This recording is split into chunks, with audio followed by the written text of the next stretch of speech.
Okay, now I'm going to get into the meat of it, and I'm going to start showing things in the R coding program. I am keeping this out of the full presentation view because it takes time to get in and out of it, and I'm going to start actually coding and switching back and forth between R and the PowerPoint. So that's why I'm not in the fullest view right now.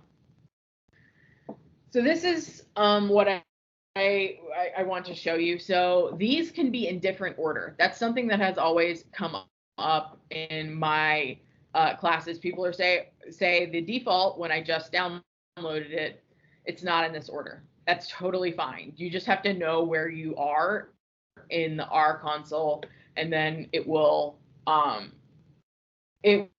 work just the same way. This is how I keep it because this is the way I'm used to it, and it makes more sense to me than the default. So up here is your script or your code. So that be when you are doing a project and you write out code, you put it up here and you can run it, and it will, everything that you run will show up down here. You can also code from the console down here, unless it's a one-off thing that's never going to repeat. I do not recommend doing that because nothing that you run down here will be saved. Up here, you can save a file. I'll show you how to do that in a second. I recommend using script up here. So as you run these pieces of code, every data set that you create will come up here. So I'll show you how to get your data sets there. Down here, you can see your files. You can see any plots that you make. You can look at your packages, and then you can look at the help menu. So now I'm here. I am going to open this opioid data set. So you'll see here that I have a path to go to this data set. If your data is in your working directory, you do not have to have a path. We'll go over that more in a second, how to import and export data. I just wanted to show and illustrate. So I just ran this code to pull this data into R. So now you're going to see this same opioid data frame over here. Say there's something weird about your data. You're trying to debug something, and you want to see what it looks like, kind of similar to what you would see in Excel. So if you come over here, you click the data frame. Now you can see everything that's in this data frame. It will open here. One word of caution. So if you have more than, I would say, 100,000 or 200,000 observations, depending on how much RAM and processing power you have on your computer, very large data will sometimes crash your computer if you actually try to open them. Later in future classes, I'm going to show how you can see like the top 20 or what have you, so that you don't always have to open it. But for small data sets, for instance, 612 is going to open in a fraction of a second.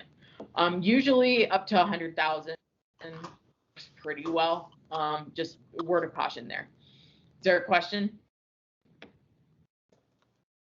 Okay.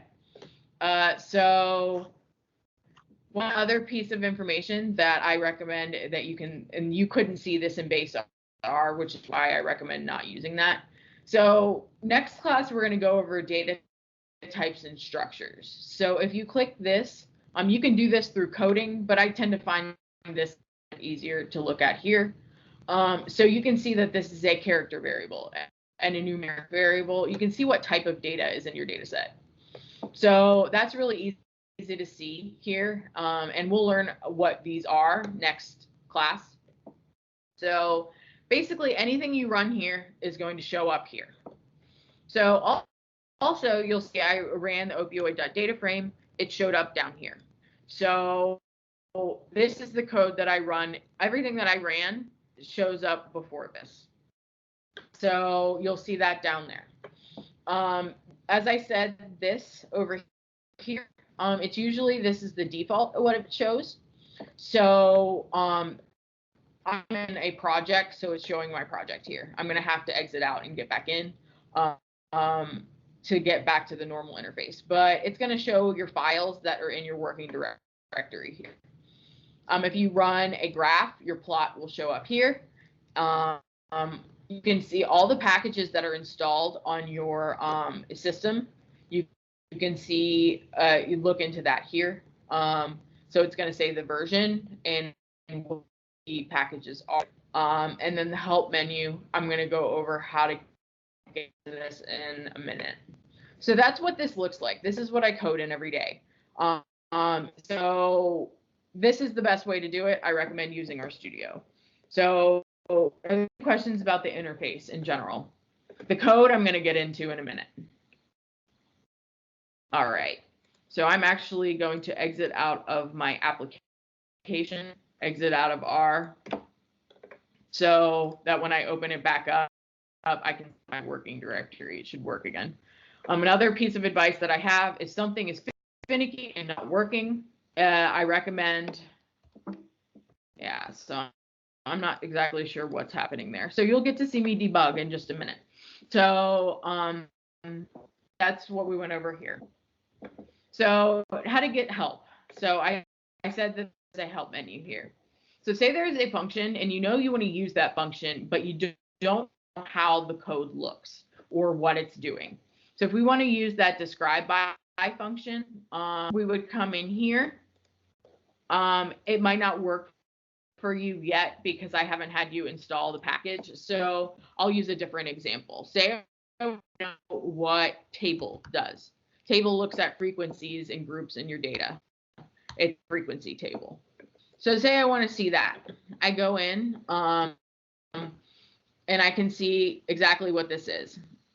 We have our table function. If you scroll down, you're going to see this. So this, there are ... here. If you scroll down, you can see what ... means. So that is one or more objects which can be interpreted as factors, blah, blah, blah, blah, blah. So you can see that. You can see the next, what exclude means, and you can come down and read about that. Say you don't know what format to put ... in. If you go all the way to the bottom, it always has examples down here. It usually has a couple of them. So if you come down and you see, you can see how they ran it, and then you can usually see how you should, what syntax to use, if you need quotes or if you need a comma or whatever, what have you. You can see that down here.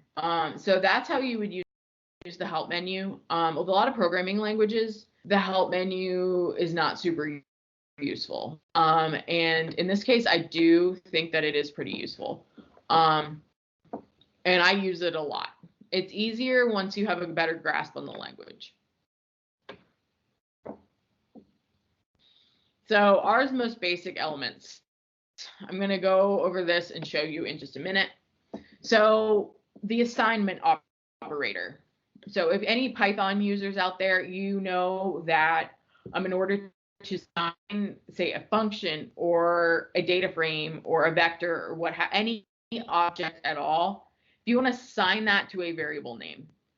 In R, they recommend you use this. So we have a caret and a hyphen. You can also use an equal sign, and probably the Python people would rather do that.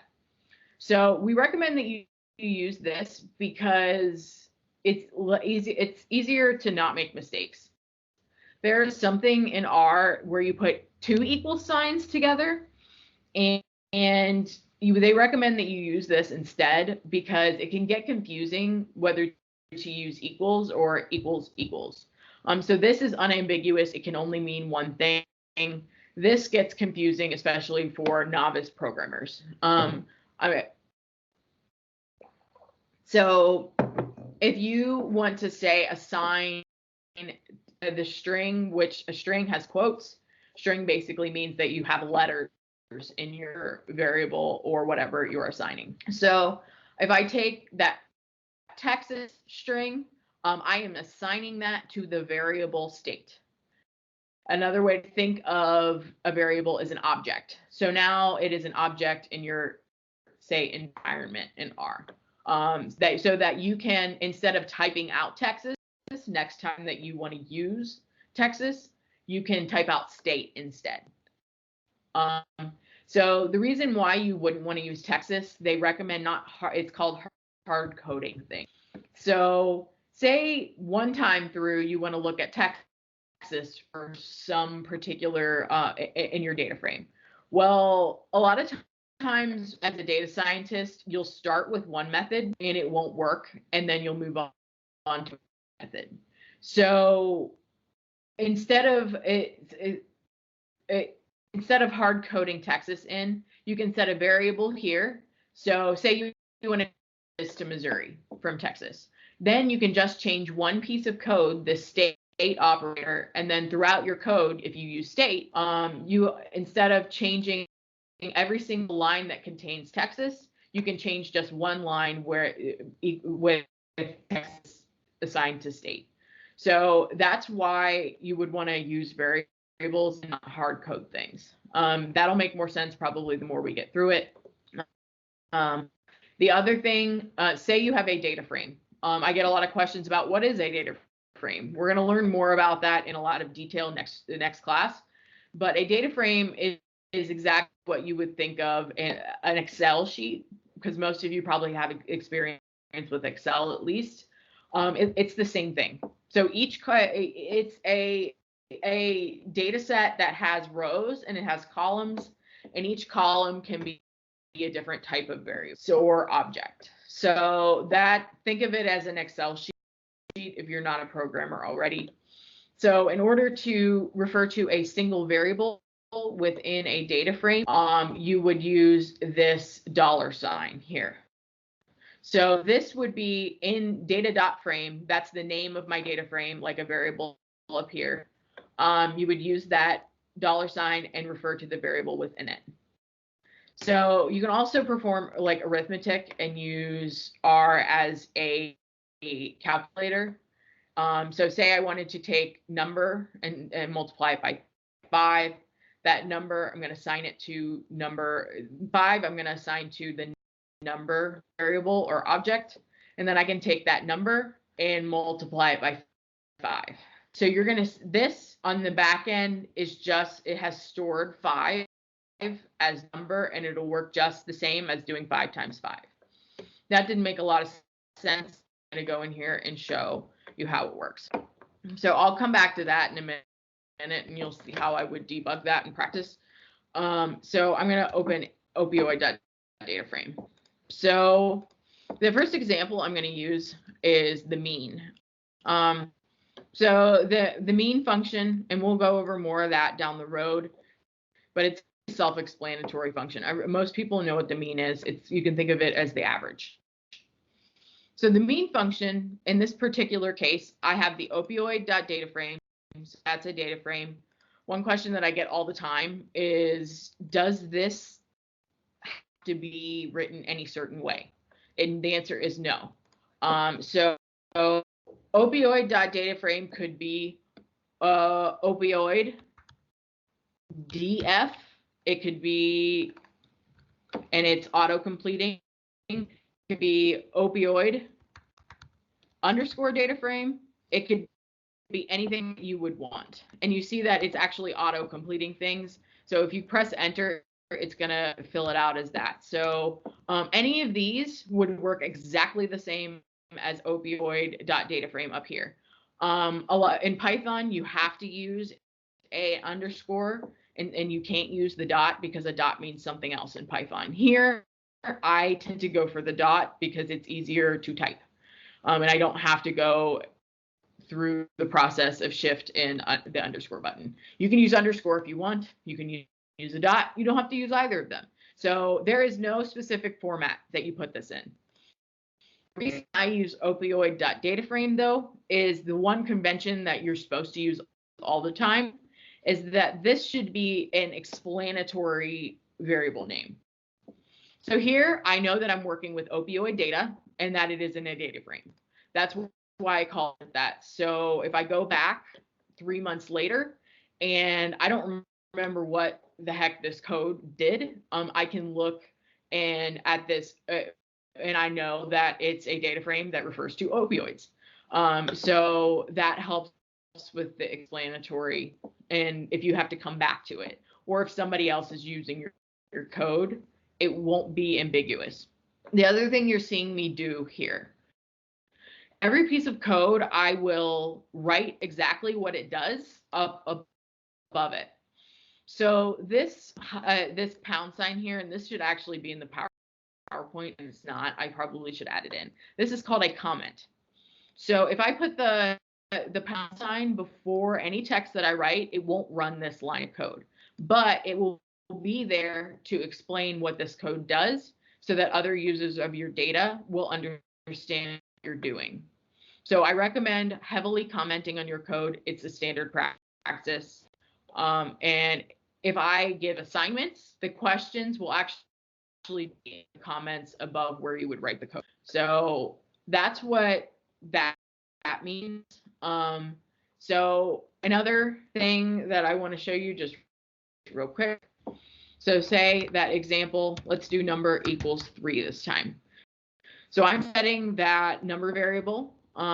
This is the assignment. It's assigning it to the object number. If I run that, I have this. So now this is called printing. If I run just the number, it's going to show a 3 down here. So this perform the same function as this. So hopefully that makes sense. Are there any questions about that? All right.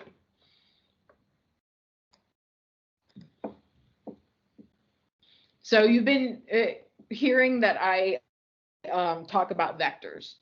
So I talked about data frames a little bit. Like I said, next week's going to have a lot more detail in this. A vector you can think of as just a bunch of values that you put in, say, a line of code. Another way to put it, so a data frame has rows and it has columns because it's 2 dimensions. A vector is 1 dimension. So there are no rows and there are no columns. It has a length, however, and the length would be the number of objects in this states variable. So you can think of it as the variable name or the object name. Again, you're seeing that assignment, and then you're seeing, and I don't want to call it a list because a list is a type of data structure as well. So you're going to have several objects here. You'll always see before any vector that you use, you'll see a C, and then the actual what is inside the vector will be in parentheses. It's always the way it's going to look. So this state now corresponds to Alabama, Texas, Arkansas, and New Jersey. So all of that will be assigned to that states operator. And again, this will be used in the same way as this, these values here. So are there any questions about that? All right. One thing that I do want to show you, because this might hammer it home a little bit. So I am going to create, say, I'm going to create a vector here. So I'm going to call it example vector. I'm going to use the assignment operator, and I'm going to use 2, 3, 4, 5. So I've already run this piece of code, and now I'm going to run this one. So you'll see here, opioid.dataframe. You'll learn how to use these functions later, but they should be self-explanatory. So I'll actually upload this later so you can reuse it. So we have the opioid data frame. I want to see the number of rows in opioid.dataframe. I'm going to run that, and there are 612 rows. You can see up here that that is exactly what it's showing here. Now, if you have number of columns, I'm going to find for that same opioid.dataframe. Just by the way, you can see that I'm not running by highlighting and clicking run. You can run a single line of code by pressing on a Mac Command Enter or Command Return, and on a PC it will be Control Enter. It will run this single line where your cursor is, and that's why you're not seeing highlighting and running. It's just easier to do. So now we're going to see the number of columns. Okay, we see 7 over here. Say I try with this example vector. Say I try doing and I'm going to write up here, will throw error. I told you that it doesn't have dimensions, a vector. So say I do number of rows, example vector. It's going to say null down here because there are no rows. And if you do number of columns, you're going to see the same thing, a null. There are no columns. However, if you ask for the length of example vector, because it does have a length because it's one dimension, you're going to see 4 because there are 4 values here.